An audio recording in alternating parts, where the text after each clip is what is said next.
जंगल में रानी चिड़िया अपने पति बबलू चिड़ैया के साथ रहती थी। पूरे जंगल में वो दोनों बहुत समझदार थे। बबलू चिड़ैया सुनिए ना, आज कितना अच्छा मौसम हो रहा है, चलिए ना कहीं घूम कर आते हैं। चलो रानी चिड़िया, हम दूसरे जंगल घूम कर आते हैं। तभी रानी चिड़िया की बहन टूनी चिड़िया वहाँ पर आ जाती है। अरे टूनी बहन, तुम यहाँ क्या कर रही हो? चिड़ैया जीजू, वो मुझे आपसे बहुत जरूरी काम था। मेरे जंगल में सारे जानवर भूखे मर रहे हैं, वहाँ पर एक भी फसल नहीं है। हमने सोचा है हम चावल की फसल उगा दें। आप मुझे थोड़े से दाने दे सकते हैं? टूनी चिड़िया, मेरे पास इतने दाने नहीं है, लेकिन कौवे भैया के पास जरूर होंगे। पर अगर उन्हें टाइम से वापस नहीं करे तो उनका कर्जा कैसे भी चुकाना होगा। चिड़ैया भैया, तुम उसकी फिक्र मत करो। जब मेरे जंगल में फसल उगेगी, मैं कौवे भैया के दाने लौटा दूंगी। अब चिड़ैया कौवे के पास जाता है। कौवा उसे दाने दे देता है। सुनो चिड़ैया, अगर तुमने टाइम पर मेरे दाने नहीं लौटाए तो तुम जानते हो ना मैं तुम्हारे साथ क्या करूँगा। हाँ कौवे भैया, मैं सब जानता हूँ, मैं जल्दी ही आपके दाने लौटा दूंगा।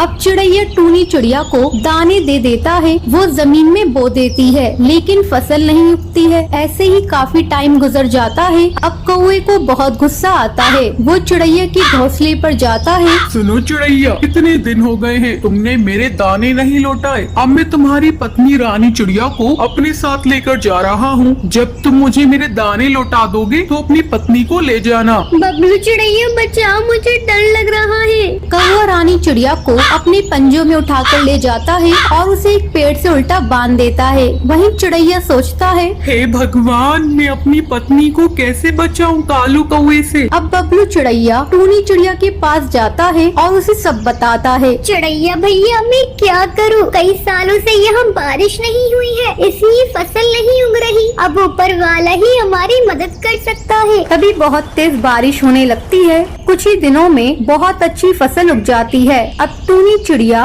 और चिड़ैया कौवे के दाने वापस कर देते हैं और रानी चिड़िया को वहाँ से बचाकर ले जाते हैं। तो ये थी आज की कहानी। क्या